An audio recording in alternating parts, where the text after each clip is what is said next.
Did my first husband die? My first marriage, the backstory of my life. Hello, y'all. I'm Diana Brienne. Well, what am I talking about today? You know, I truly believe that often people's backstories are so interesting. And I've told a lot about my backstories before. I really have. And so this is not the first time I've talked about my first marriage, as brief as it was. And I thought I'd come on here and update it and talk a little bit more about it. Okay? You know, truly, I believe that people's backstories can be fascinating. I always say there's so much more to a person than when you first meet them, good and not so good. And we all have our stories. And I would love to hear some of your stories in the comment section if you would like to share them. And so this goes way, way back. Now, as y'all know, I've been married to my husband well over 30 plus years. And we've had an amazing marriage. He's the love of my life. I'm the love of his life. And we've had an amazing marriage, an amazing journey, and we have an amazing family. Okay? And I believe that everything works as it should, that God has his hand in our lives.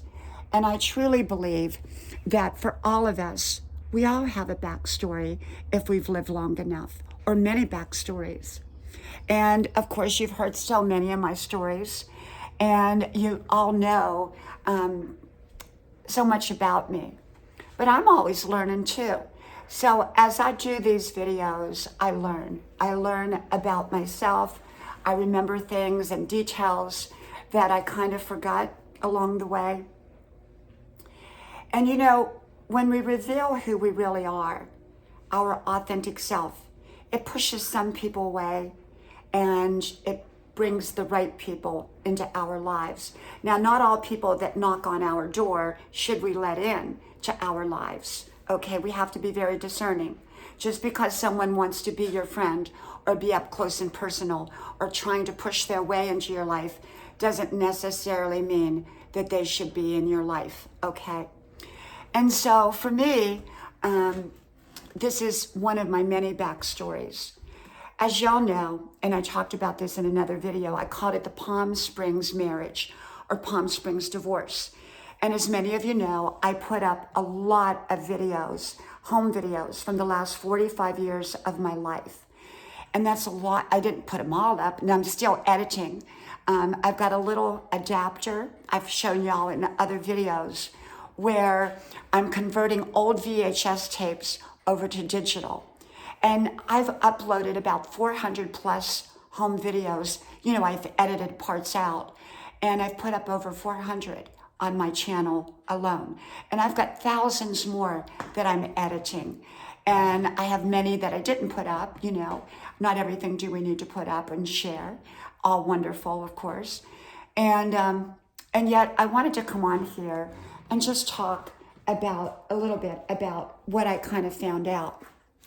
Well, you know, my first husband was a very brief marriage. I lived in Palm Springs. Well, yeah, I did. I lived in Palm Springs, California. I was very young. I was in my 20s. I had worked at a major well, it was sort of a university hospital, but it wasn't a university hospital. It was an extremely well-known hospital. And I had been involved with what I call Young Doctor in Love. Now, I've done videos on my relationship with him in that time period. And of course, you know, when you're in your early 20s, it can be a very, very fascinating journey. And of course, we make our mistakes and we learn and we grow. The 20s are your time to make your mistakes if you're going to make them. And hopefully by the time you're 30, you're making all great decisions. And I made great decisions in my 20s. You know, I came out of Appalachia with my green suitcase, my green Samsonite suitcase at 17 years old, moved to Hollywood, from the hillbilly holler to Hollywood. And y'all know that story. And so, yeah. So I met this wonderful man at the airport when I was picking up my mom. Now that was back when Palm Springs was just a little tiny itty bitty airport. Okay, it wasn't a big airport. And the planes, people got off the plane, walked down kind of the part of the runway, and then came in. They didn't like have that thing that connected from the plane into the terminal. And as I, greeted my mama, and my friend was with me, and we were walking to the luggage department, and it was like a temporary luggage department because it was the original one was under construction. I noticed this very handsome man in a business suit carrying a briefcase was eyeing me. Well, I just met another guy at the airport. I was meeting all kinds of guys at that point. And, I'm in my 20s. And I just had gotten a date with a guy I met at the airport who was an eye doctor, I think. He was so nice and handsome too. Anyhow, this handsome man followed us to the baggage department. I figured he had baggage. Turned out he didn't have any baggage, but he was pretending to. Well, he started up a conversation with my mama and then my friend, trying to get to me. Finally, he and I started talking, and he handed me his business card. And he said, anytime you want to go out, just let me know. And I said, okay, I'll do that. And so we did. I called him because I called him right away. I dropped my mama off, and I called him, and he said, yeah, let's go to dinner. It turned out he had had another date, and he canceled on it for me. And anyhow, we went out, and of course, went out to a fabulous restaurant in Palm Springs. And he brought me back to my car where his house was. I parked my car at his house. And he really wanted to, be a little more frisky. I wouldn't let him kiss me or anything like that. And he was very determined because I think he was used to having his way. But he was a gentleman, perfect gentleman. Well, I was enamored by him. He was successful. He was a developer, a real estate developer. And so the magic began. He didn't tell me he was married, okay? He said that he was either divorced or legally separated. Well, he was legally separated. Okay, that was true, but he wasn't divorced. And I think he had said he was divorced. I don't know. I can't remember. It's too far back. But anyhow, we began dating, and we began a relationship. Now, I wouldn't sleep with him. I spent the night with him, but I wouldn't, I wouldn't do the thing with him. Because I knew I wanted to be someone special in his life. And I think because of that, he really, really fell in love with me. And of course, I fell in love with him. He was very handsome. Now, I did put up home videos with him in it, okay, from, that many years ago, I don't know how many years ago it was, but I put up, I think it was called Palm Springs. You have to go back and look. And I've also told the story in other videos. So, but anyhow, long story short, we got engaged at the Bellage Hotel in Beverly Hills. And we ended up getting married on Valentine's Day at 2:00 in the morning. We were supposed to get married the next morning at a little church, little chapel by the west at the time. And at that time, Las Vegas was only a strip. It was tiny. Now it's a huge, huge city. And so we got married at 2:00 in the morning. I wore a yellow silk pantsuit that was given to a friend of mine by, so she told me, Tina Louise from Gilligan's Island. And Tina Louise had given her this yellow pantsuit as a gift. And my friend gave it to me. I don't know if that story is true, but I think it's true. And so I wore that beautiful yellow pantsuit to the, at 2:00 in the morning. And we ended up getting married by the Justice of the Peace. And then the next morning, we got up. Well, we were staying at this fabulous hotel. It's no longer there. It was one of the biggest hotels in Vegas. And it was owned by my husband's friend. And he put us up in the penthouse. It was incredible. And so the next day we went and we got photos. My mom and my other girlfriend had arrived there. And we went and got the photos at the Little Chapel of the West. But we weren't married there now because, well, we got married the night before. Because he wanted to get married. And there were a lot of things he had not told me. And I guess probably me didn't go into great detail with me. I didn't tell him about young doctor in love. You know, I kept some of that quiet. I wanted to seem so demure. And so basically, we were married now. We went back to Palm Springs. It was fabulous whirlwind. We went to New York City, Broadway plays, stayed in New York City for our honeymoon. Later, we would travel all over. We went to Hawaii, and we stayed there. But by the time we got to Hawaii, because our marriage wasn't a real long one, it was about a year. And by the time we got to Hawaii, things were falling apart because his business had been tied up with his ex-wife. And there was something called a bifurcated divorce, because he quickly got the divorce after he met me. He went and quickly got the divorce, and the only way he could get the divorce was without a property settlement. So now we had him, me, and his ex-wife all connected to the business. Now, I didn't really have any ownership of it, but being that I was the wife, I had some rights. And not a lot, but I had some. And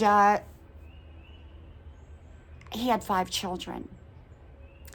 And one was, in his 20s, because my husband was about 20 years older than me.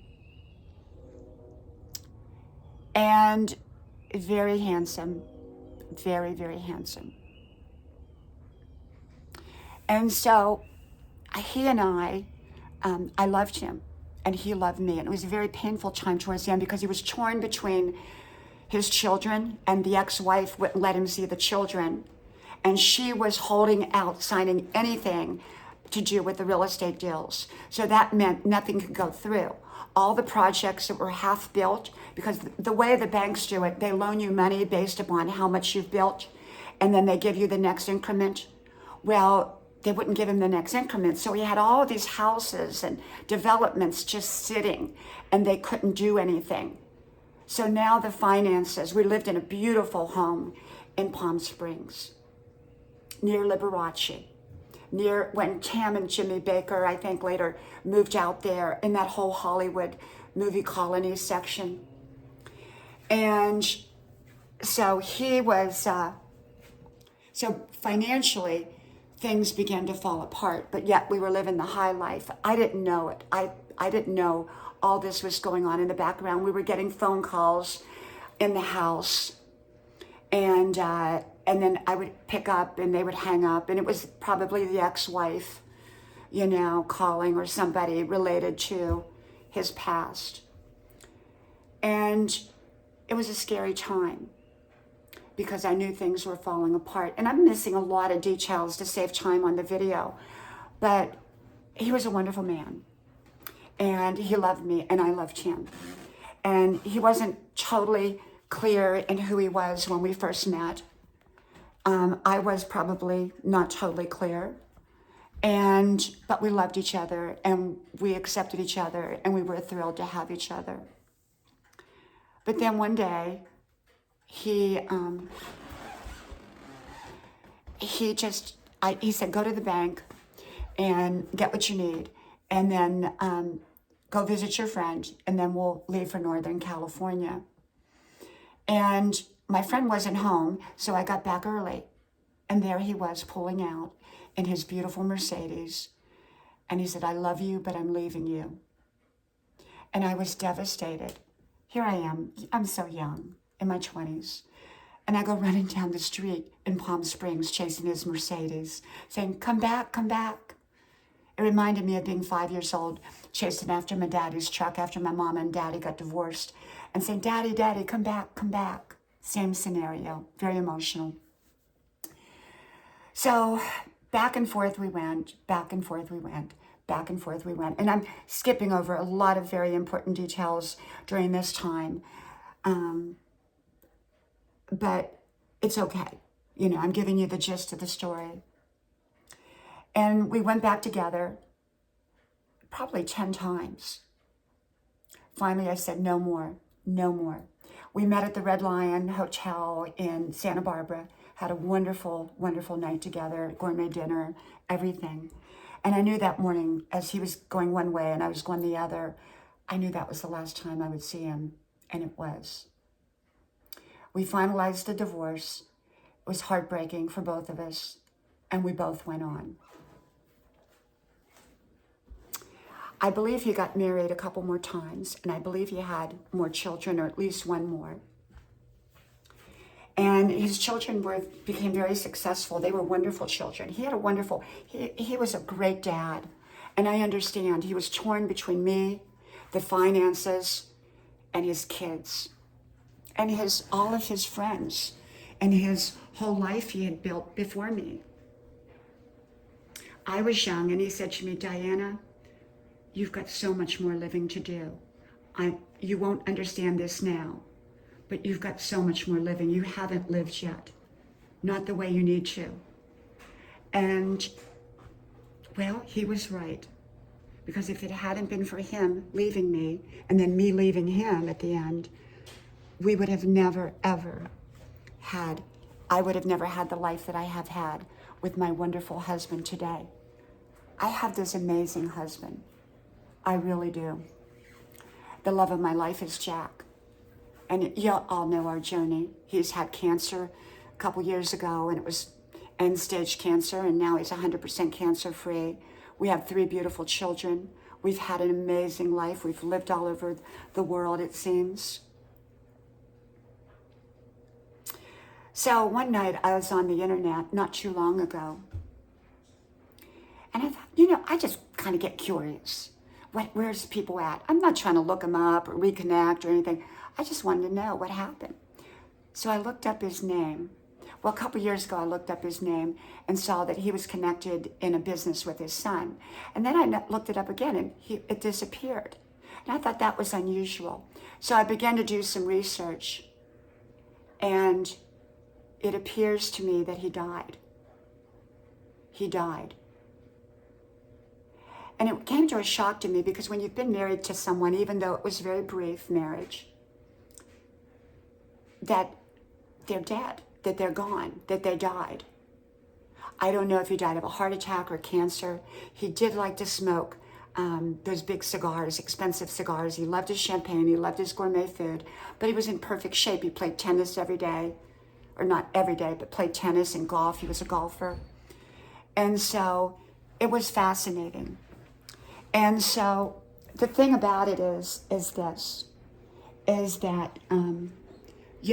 people come in our lives and they connect us to the rest of our lives. Oops, let me get my camera fixed here. There we go. I have to change the lighting as we go, because otherwise you can't see me in some rooms, and then some rooms you can't. So, but people come into our lives, they touch our lives, they teach us a lesson, they connect us to our future, and sometimes they leave our lives. And so that was the situation here. And I'm very, very grateful, very, very grateful.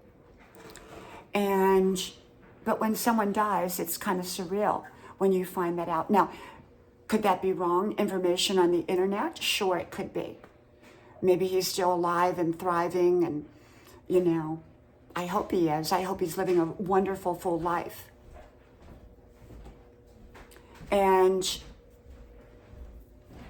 I do. I hope he's living a wonderful, full life.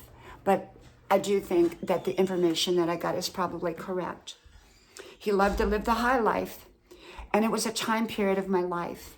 And I'm so grateful for him and what he did in my life and how he lived and the time that we did have together, which was amazing. The short time that we had together. And I'm glad that it ended the way it did because, well, I would have never met the love of my life, which is my Jack. And like I said, Jack and I met each other, and y'all know that story because I think I've told that many, many times, how we met, our lives together, how wonderful it was, and it has been. You know, we've had our ups and downs. You know, we went through his cancer, and, you know, truly, Jack is the love of my life.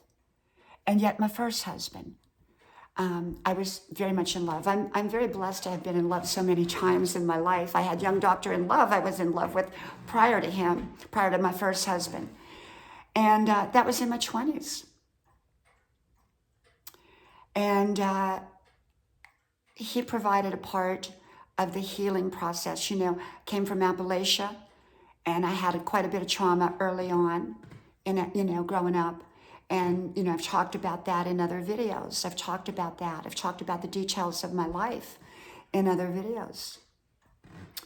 And so he was able to connect the dots for me to get to Jack. And then my 3 children, because I would have never had these 3 beautiful children had I not met my husband, Jack. And these children are the loves of my life, and along with Jack. And so that was my first husband, but it is surreal when you find out someone has died. And, you know, I don't know the details or anything, but I more or less found it on the internet. And, you know, I'm pushing 70, and he was a bit older than me, so it wouldn't seem surprising. But, yeah, so we all have a backstory. I'd love to hear what your backstory is. And of course, I have a lot of them, and maybe I'll tell more of them again. Many of them I've told. Most of them I've probably told, but yeah, some of them I haven't maybe told all the details. And I know I've skipped over a lot of the details in this one, and that's okay. That's okay. You've got the gist of the story. Maybe I'll come back with more details. Not that I'm trying to hide them, but I don't want to make the video so long that, you know, it's just too long of a video. And yeah, that was my, you know, well, not my only part of my 20s, because my 20s, I call it the roaring 20s. And I had my teens when I left for California with the green Samsonite suitcase from the Hillbilly Holler for Hollywood. Well, anyhow, well, I hope you have a wonderful day. May God bless you. Thank you for listening. I do hope you like, share, subscribe. And bear with me as with my camera. You know, I'm still learning my camera. This is a new camera. And the lighting is, you know, quite a bit different.